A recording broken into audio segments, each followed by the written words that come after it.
Hello, it's me.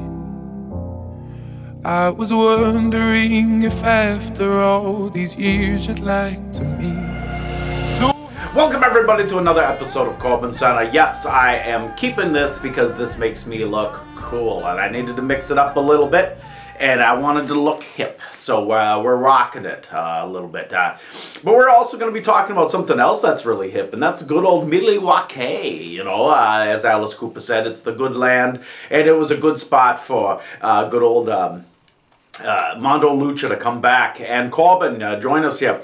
So you're wrestling Matt Nix, and easy match for you, right? But a lot of fun implications on this one. Let's talk a little bit more about this match, shall we? So I want you to know, like, when Mondo Lucha announced, like, when they sent me the matches that they were doing, first of all, I'm so glad that Mondo didn't conflict with the Fan Fest this year. So, like, September was great how things fell into place, right? Because originally, also, I had Mondo, and Freelance was supposed to be on this day, and they moved it so that the Freelance kids could do both, too. So works out in my favor. So anyway, I get this match breakdown, you know, and it's like, it's me and Matt Nix. And I'm literally sitting there talking to the roommate, and I go, man, this is awesome. It's just me and Matt Nix. How easy of a night can that be? And like, almost like clockwork, as soon as I say that, I get a message, like a call, almost 2 minutes later. And it's like, hey, it's from Jay from Mondo Lucha. And he goes, hey, I know you probably saw the card. And actually, I shouldn't say 2 minutes. It's like 2 seconds later. And he's like, I know you've probably seen the card. And I know you're like, oh, this is all I'm doing. And I was like, I'm actually really excited. Easy night at Mondo at Turner Hall. Great night. And he goes, well, we're going to use you a lot. So I'll get to that in a second. But yeah, so Nix and I have this easy, fun match. We have this match that works out really well. I threaten that I want to quit because the Mondo Lucha I knew does not exist anymore. That's why I wanted to do it. So I said, I want to quit. And he says, no, if you win, you get to quit, which is hilarious because loser leave town matches are normally for the losers. So on this one, it's a winner leaves town for me. And then he said, but if you lose, you'll become an employee of Mondo Lucha. And sure enough, my attitude and temper have gotten in the way, and it resulted in me losing this match, getting pushed by the referee into it, and getting the pin ended up happening where making me sign on as an employee for 3 more years, which means odd jobs, right? So like at least, I think it's 6 years is now, because 3 gets to the 20th and anniversary, and then this gets 3 more. So yeah, so that's where we're at. And now the ridiculousness. No, I mean, okay, so it's okay that you lost, right? But like, let's talk about how hilarious this is. You have all these odd jobs. You're a referee. You're doing all these things.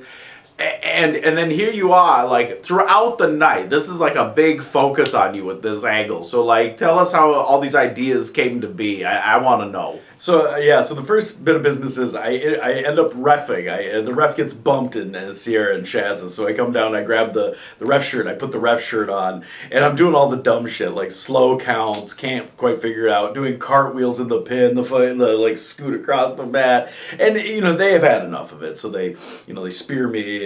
I basically get hit, spear, boom, out I go. So that takes me out of that one. But I'm not done reffing yet, because in the main, when my buddy Warhorse needed somebody, when Parnell needed somebody, I was there.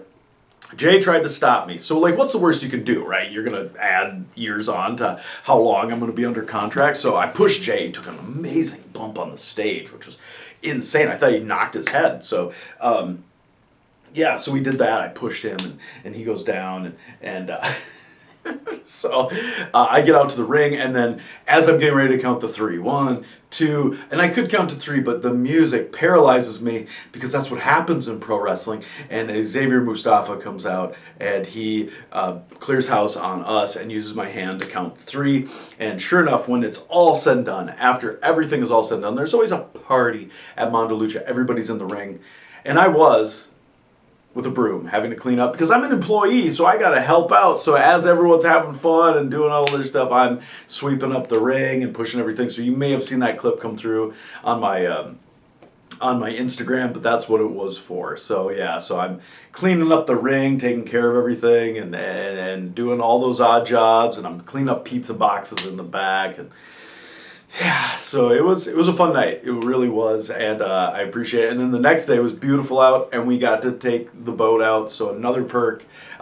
It took until September, but we got the boat out, which was really nice. So it was a good time hanging out with the crew and everything. So Mondo is always a blast. I can't say enough good stuff about it. You never cease to do it. You're always memorable, right? Always memorable. And we're going to keep rolling on these episodes of CorbinCenter here coming up, because that wasn't the only match this weekend. So let's stay tuned and we'll talk more about it here coming up.